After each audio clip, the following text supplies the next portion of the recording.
Jamal Walker is an ordinary guy working full-time at a theme park known as Medieval World. The park's owner is anxious about its future since business has been struggling. To make matters worse, a rival attraction called Castle World is about to open right next door. Without new ideas, Medieval World could soon face bankruptcy. One afternoon, Jamal is assigned to clean the moat surrounding the park. While working, he spots a shiny medallion in the water that looks valuable. As he tries to grab it, Jamal slips and falls in. Though the water is shallow, he ends up drowning. When he emerges, he realizes he's no longer in the park. Assuming he must have somehow wandered into Castle World, he has no clue that he's actually been transported back to 14th century England. The first person he encounters is a drunk man named Knolta. Even though the stranger is dressed in old-fashioned clothes, Jamal believes he's just another actor in costume.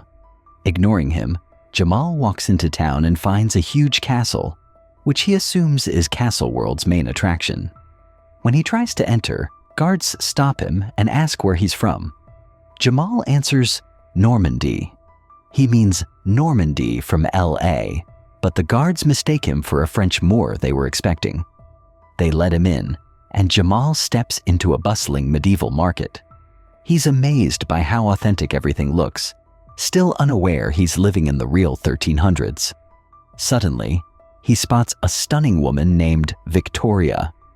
Jamal goes over to flirt, but they're interrupted by the arrogant commander, Percival.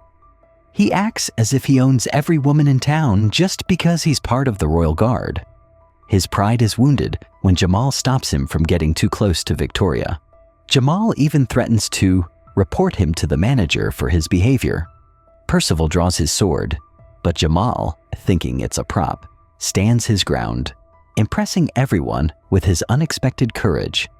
Afterward, a stranger takes Jamal to meet the king.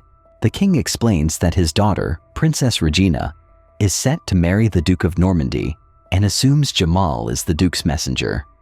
Jamal, confused but playing along, randomly gives a date for the Duke's arrival. Later that day, Jamal is brought outside to witness a public execution. Thinking it's just part of the show, he watches with excitement until he picks up the severed head of the executed rebel. The gruesome reality hits him so hard that he faints on the spot. When Jamal wakes up, he finds himself inside a room with Victoria by his side. Around his neck hangs the same medallion he discovered in the ditch, which makes her believe he belongs to her people. She reveals her own medallion, identical to his. It turns out the symbol represents a secret group of rebels who have grown tired of the king's brutal reign. He unjustly dethroned the former queen and executed countless innocents for speaking against him. The rebellion's goal is to overthrow the tyrant and restore the rightful queen to power. Still dazed, Jamal asks what year it is and learns that it's 1328 AD. The revelation sends him into a panic. He desperately wants to return home but has no idea how. Their conversation is cut short when a guard arrives to invite them on a horseback outing. Jamal, completely clueless about riding, ends up entertaining everyone with his ridiculous technique. Even the king finds his antics amusing and later invites him to a royal banquet. The gathering starts off dull, but Jamal livens things up with his energetic dance moves from the future. The crowd joins in, and soon the palace is buzzing with laughter and music. In the middle of the chaos, Princess Regina pulls Jamal aside and unexpectedly kisses him. She's been flirting with him since his arrival, but never dared make a move in front of her father. Percival spots them and is furious at Jamal's boldness. At that very moment, two rebels attempt to attack the king. Acting on instinct, Jamal swings from a chandelier and crashes into the king, accidentally saving his life. When the chaos ends, Percival is scolded for negligence, while Jamal is celebrated and promoted to head of security. Consumed by jealousy, Percival seethes in silence, forced to accept the king's decision. As the new head of security, Jamal receives several new duties. He even proposes rebuilding the castle's entrance in his own image, claiming it will scare off intruders. Before the idea can be approved, the king summons him for a serious matter. A farmer has been caught stealing a turnip from the royal garden. Although he did it to feed his starving family, the king demands execution. Jamal, being in charge, is ordered to carry out the punishment. Once the king leaves, Jamal secretly releases the poor man and gives him money for food. Later that night, Jamal requests the presence of the finest chambermaid for his entertainment. He chooses Victoria, using the excuse to speak with her privately. Victoria urges him to join the rebellion and help them assassinate the king. But after witnessing the king's cruelty firsthand, Jamal wants nothing to do with bloodshed. He insists he isn't the right man for the mission. Disappointed and angry, Victoria calls him a coward before storming out.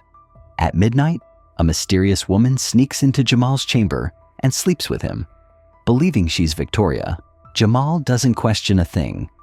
By morning, the real messenger from Normandy arrives, exposing Jamal's entire act. The king storms into his room with the messenger and guards, only to find Jamal naked beside Princess Regina. Percival immediately accuses him of defiling the princess. Jamal insists that someone else had already picked her flower, but no one takes him seriously. The messenger, disgusted, cancels the royal marriage on the spot, since Regina is no longer worthy of becoming a duchess. With the scandal rocking the kingdom, Jamal is thrown into the dungeon and sentenced to be executed alongside the two captured rebels. In the dark cell, Jamal befriends the rebels who have already accepted their fate. They tell him the legend of the Black Knight, a fearless warrior who fought for justice and could not be bribed by gold or power. During one epic battle, the knight was swallowed whole by a dragon. Armed with a sword made of gold, he cut his way out of the beast and slew it from within. Ever since, people believed he could breathe fire himself. The following day, the three prisoners are brought before a roaring crowd for execution. Panicking, Jamal declares that he's a powerful wizard from the future who can burn everyone alive. To prove it, he flicks his lighter, but it refuses to spark. Just as the executioner prepares to behead him, the man suddenly begins choking on an apple. The crowd gasps, believing Jamal has cursed him.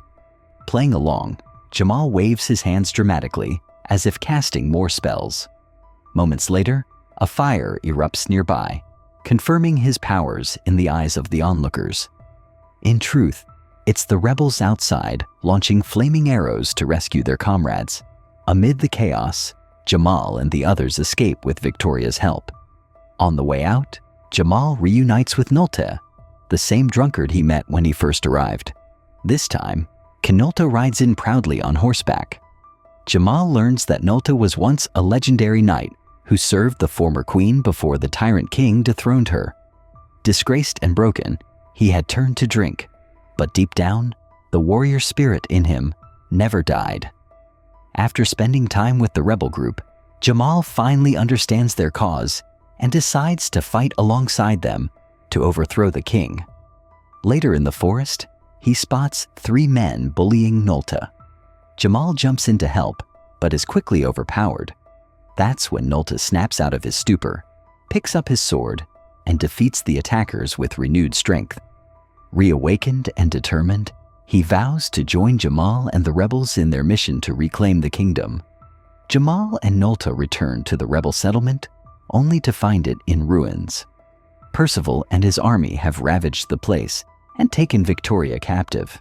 Despair fills the air, and it seems all hope is lost, until the former queen steps out of hiding. She reveals she's been among them the entire time, secretly guiding and supporting their cause. Over the next few days, the group regains its strength and begins planning a smarter, stronger counterattack. Drawing from his knowledge of the future, Jamal teaches the rebels unconventional tactics inspired by American football and professional wrestling. His modern strategies give the unarmed villagers a fighting chance. Meanwhile, Nolta trains Jamal in basic swordsmanship, preparing him for the battle ahead. When the day of reckoning arrives, the rebels gather their courage and march toward the castle. Nolta leads the charge, but within minutes, they are surrounded by Percival's soldiers. The odds are overwhelming, and the group is pushed back. Then suddenly, the battlefield erupts in chaos as the legendary Black Knight charges in, breathing fire and terrifying the king's men. The rebels cheer, thinking the mythical warrior has returned to save them, until the knight tumbles off his horse, revealing that it's Jamal behind the mask. Percival seizes the chance to finish him, but Nolta leaps in to protect Jamal. A fierce clash breaks out as rebels and guards fight across the castle grounds. Using Jamal's creative football tactics, the commoners outsmart the royal soldiers and start to gain the upper hand. Amid the mayhem, the frightened king pleads with Percival to escort him to safety. Seeing his ruler's cowardice, Percival finally snaps. When the king tries to command him, Percival shouts for him to stay silent and shoves him off the castle wall into the moat below. Victory seems close, but tragedy strikes when Percival fires a longbow and fatally wounds Nolta. He then grabs Victoria as a hostage. Jamal rushes to her defense, wielding the very sword-fighting skills Nolta taught him. The two men duel fiercely, but Jamal's determination prevails. He defeats Percival and frees Victoria. As he lifts her from the ground, Percival, barely alive, rises once more to strike. Before he can land the blow, a final arrow pierces his chest, fired by the wounded but still breathing Nolta. The rebels emerge victorious, and Jamal becomes a hero across the kingdom. Weeks later, the queen officially knights him as the new Black Knight before he bids farewell to Victoria with one last heartfelt kiss. Moments later, Jamal wakes up in the modern world, surrounded by paramedics and co-workers. They explain he nearly drowned in the ditch and had been unconscious ever since. It might sound like a dream, but Jamal knows better. Before the accident, he had planned to quit medieval world for a higher-paying job at the rival castle world. Now everything has changed. Armed with genuine experience from the past, he shares new ideas to improve the park's theme. His innovations make medieval world a massive success, even overshadowing Castle World's grand opening. 6 weeks later, while strolling through the park, Jamal meets a woman named Nicole, who looks exactly like Victoria. She says he seems familiar, and they hit it off instantly. But just as she leaves with her nephew, Jamal realizes he forgot to ask for her number. He runs after her, but slips and falls into the ditch once again. This time, he wakes up in the middle of the Colosseum of ancient Rome, face to face with roaring lions,